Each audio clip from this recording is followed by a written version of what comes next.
আজ সরস্বতী পূজা রাজ্য জুড়ে চলছে বিদ্যাদেবীর আরাধনা। ক্লাব থেকে শুরু করে স্কুল কলেজে চারিদিকে চলছে আনন্দের উল্লাস।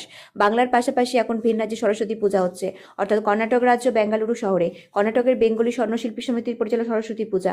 এই পূজা এবছর 30তম বর্ষে পদার্পণ করলো। এখানকার প্রবাসী বাঙালিরা সকাল থেকে উপোস করে মায়ের কাছে পুষ্পাঞ্জলি দিচ্ছে।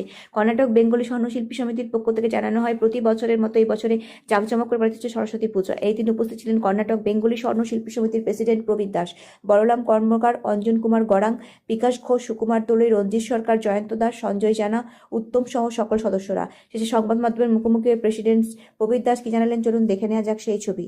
বেঙ্গালুরু থেকে নিজস্ব প্রতিনিধির রিপোর্ট।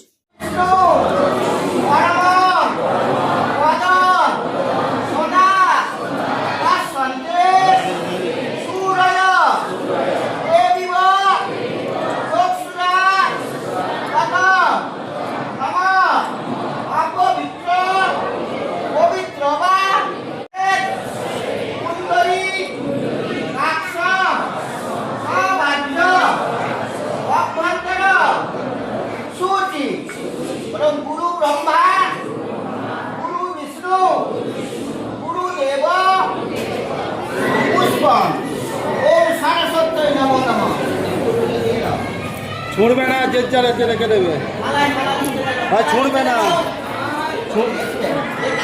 तुम्हारे हाँ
কত বছর আছেন এখানে?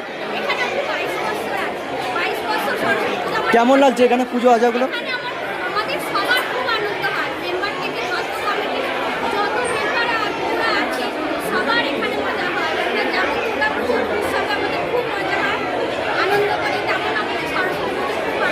জানুয়ারি আমাদের দেশের মহান নেতাজি সুভাষচন্দ্র বোসের জন্মদিন। সংযোগ, এটা একটা সংযোগ এবং আজকে সরস্বতী পূজা বাঙালিদের উৎসবের মধ্যে আছে সরস্বতী পূজা। তো আপনারা আগেও দেখেছেন, আমরা এই প্রবাসী হিসাবে আমরা এখানে সব রকমই পুজো অর্চনা করে থাকি, এই অনুষ্ঠানগুলো মানিয়ে থাকি। আপনারা দেখছেন আজকে আমাদের এখানে একই রকম সমাবেশ হয়েছে। তো আমরা সমাজসেবা এইভাবেই করতে থাকি। প্রত্যেক বছরে প্রত্যেক অনুষ্ঠান আমাদের বাঙালিদের যেসব মেন প্রধান যেসব উৎসব হয়, তো আমরা সেগুলো যথাসম্ভব চেষ্টা করি মানুষের মধ্যে এইগুলোকে জাগিয়ে রাখার জন্য। আমাদের যে সংস্কার, আমাদের যে উপলব্ধি আছে সেসব দ্বারা খুবই ভালো লাগছে। আপনারা এখানে দেখতে পাচ্ছেন। কোন কমিটির তরফ থেকে পুজো হচ্ছে?